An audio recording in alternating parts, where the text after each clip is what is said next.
This is a Soulfire production.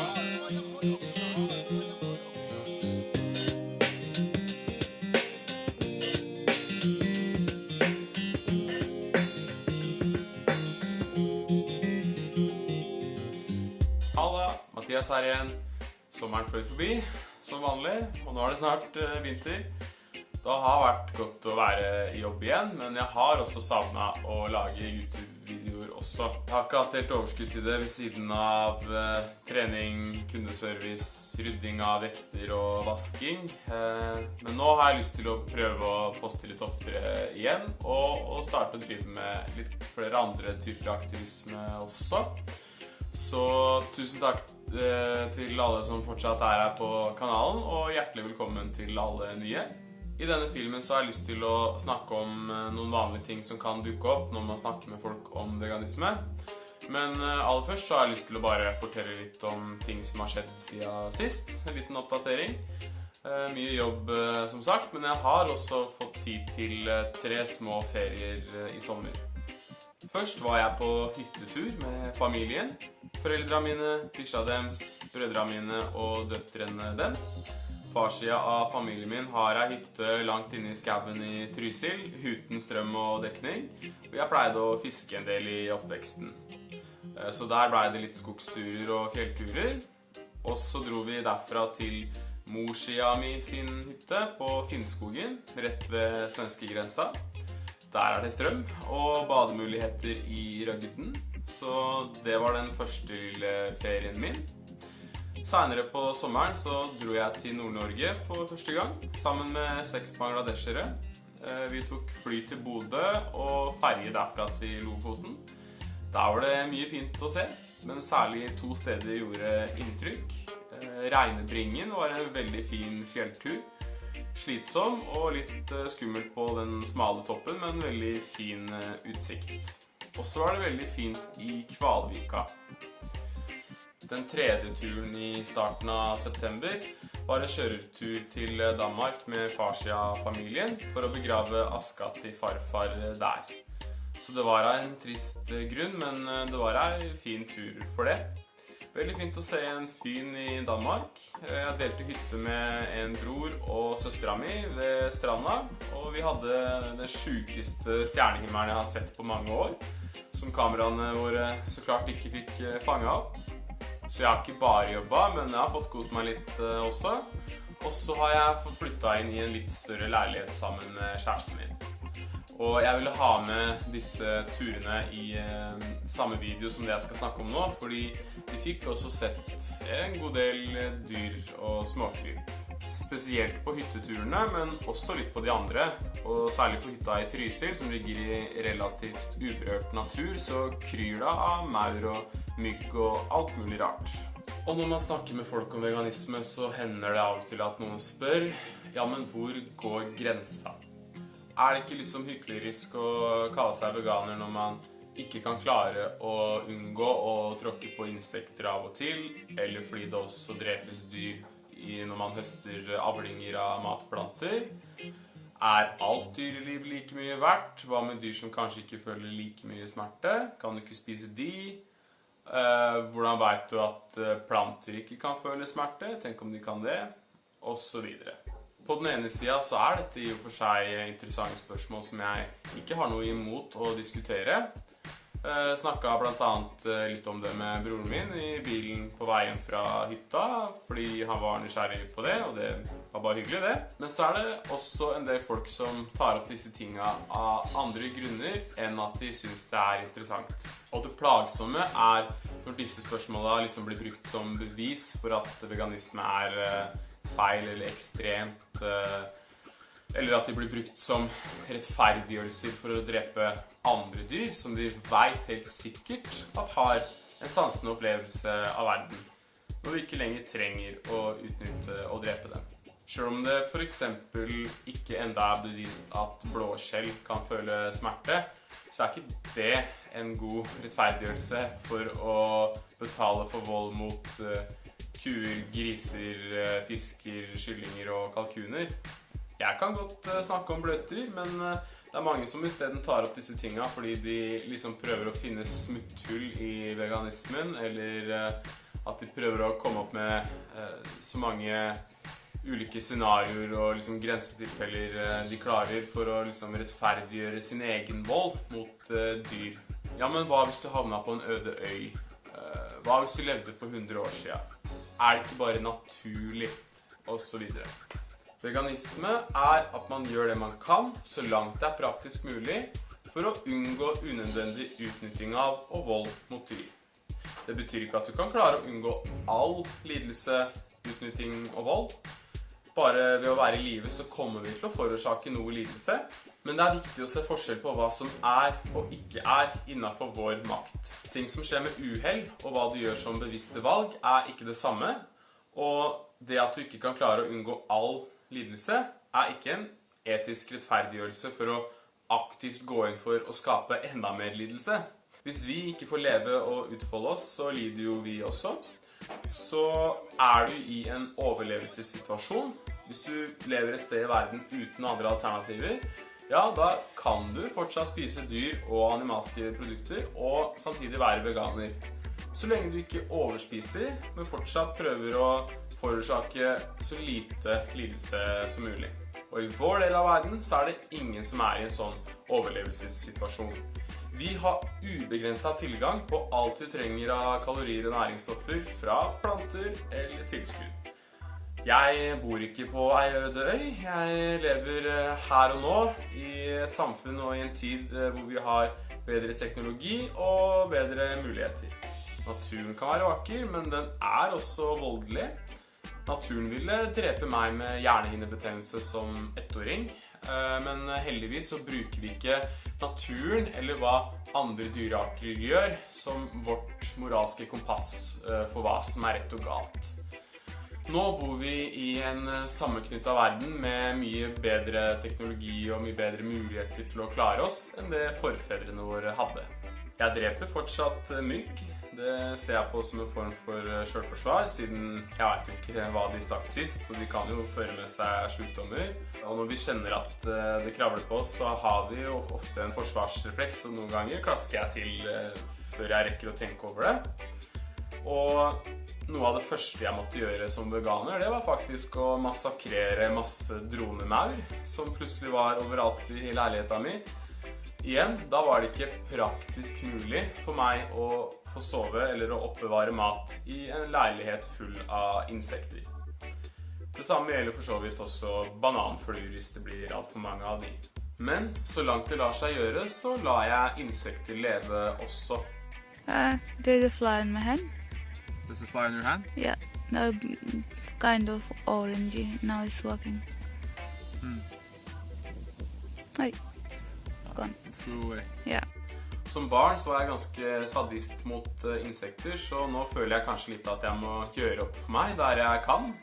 Jeg vil heller fange småkryp og slippe de ut, enn å drepe dem hvis dette er mulig. Der jeg bodde sist, så hadde jeg en plantekasse hvor det var noen larver som forsynte seg grådig av grønnkålen min.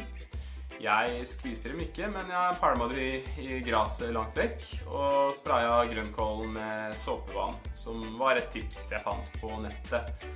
Men larvene fortsatte å komme, så jeg vet ikke helt hva som er beste tilnærminga på det feltet. Jeg har ikke så grønne fingre selv, så kanskje du har noen hagetips?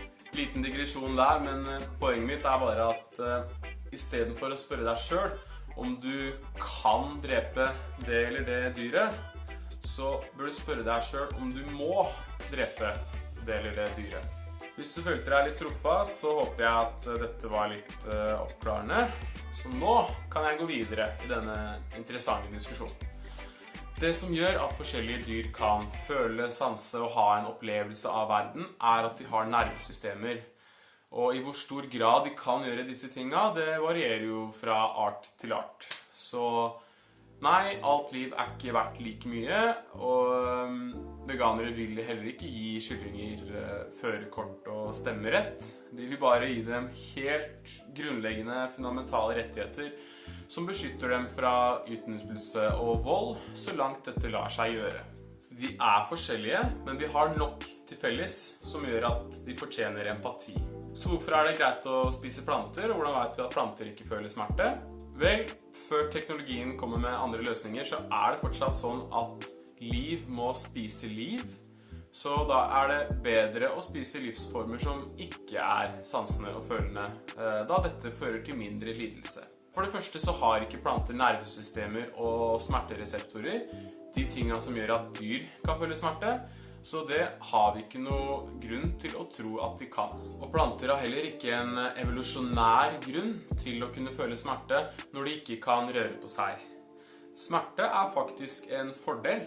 Det er bra at vi kan føle smerte fordi det lærer oss å unngå fare og holde oss selv trygge. Så det å kunne føle smerte er tett knyttet opp mot det å kunne røre på seg. Så det er først når vi kan bevege oss at vi har en grunn til å kjenne på smerterespons, når vi kan flytte oss unna det som skader oss. Hvis skogen begynner å brenne, så klarer jo ikke trærne å løpe i sikkerhet. Så da gir det heller ikke mening at de skal ha utviklet denne evnen. Men hvis grunnen til at du spør er fordi du bryr deg om planter, og du faktisk tror at de kan føle smerte, så er det faktisk en vel så stor grunn til å spise plantebasert. Fordi når du spiser kjøtt og animalske produkter, så dreper du mange flere planter enn når du spiser planter direkte. Det krever mye mer ressurser og landarealer og matplanter for å først fôre opp dyr og så spise dyra, enn å dyrke planter direkte til mennesker. Så det at dyrking av plantemat til mennesker også tar dyreliv og kan ødelegge habitater, er ikke et argument imot veganisme. Tvert imot. Når jeg var liten var det en utbredt myte at fisk ikke følte smerte.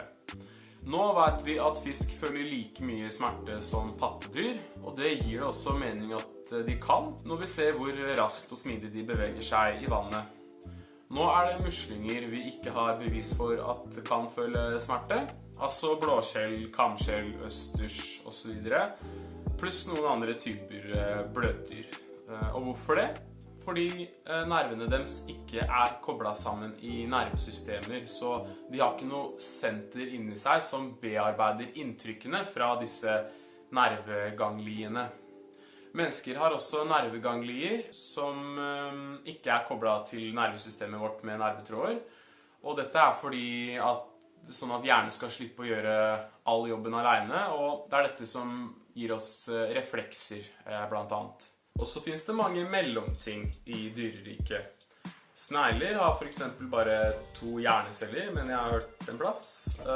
Noen småkryp kan deles i 2, og så kan hver del klare seg uavhengig av hverandre, og så videre. Det veganere flest vil si, er at de velger å gi disse dyra tvilen til gode.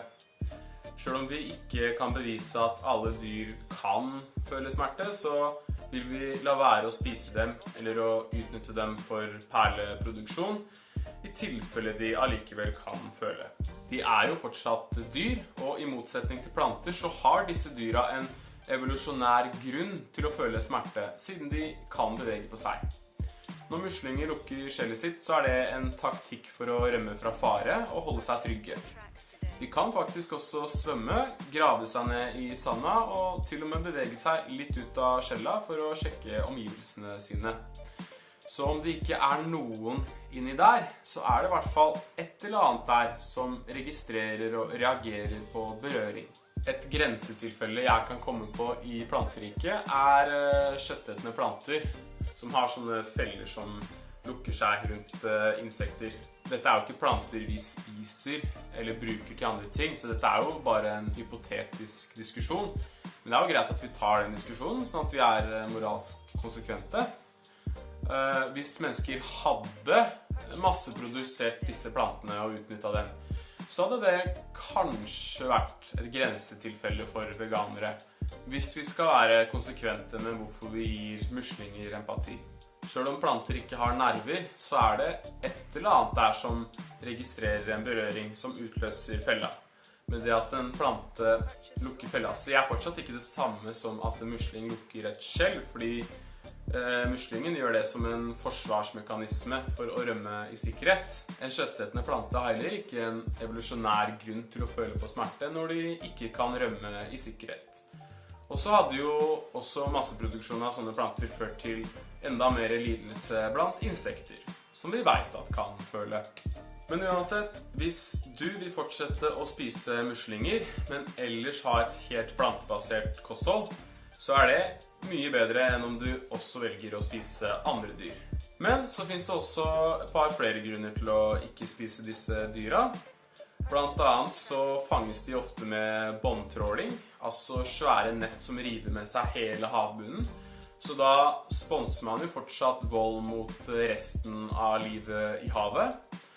Og så er det heller ikke så sunt, siden østers på en måte funker som havet sitt renseanlegg, så de samler opp masse giftstoffer, avfallsstoffer og tungmetaller. Men er du en veganer som savner smaken av disse dyra, så vil jeg tipse deg om sjødruer. Det er en algesjøgrønnsak som jeg selv først oppdaget i vår, og den smaker veldig likt som muslinger. De er kanskje ikke lette å få tak i overalt, men jeg kjøper dem på A-Food Market på Grønland i Oslo. Så det var tankene mine rundt disse gråsonene, men dette er ikke noe jeg synes vi bør bruke mye energi på å surre oss bort i, samtidig som vi vet helt 100% sikkert at alle andre dyr kan føle smerte, og derfor fortjener bedre liv enn å være våre slaver. Håper dette var litt oppklarende hvis dette var ting du lurte på. Husk å like og abonnere, så ses vi senere.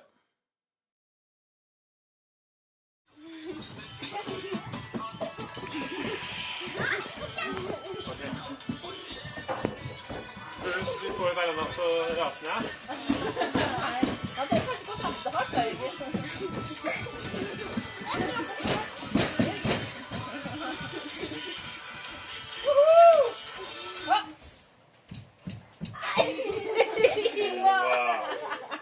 Ja, men du får være med videre hvis du vil, ikke sant? Har du lyst til å være med videre? Ja. Sånn.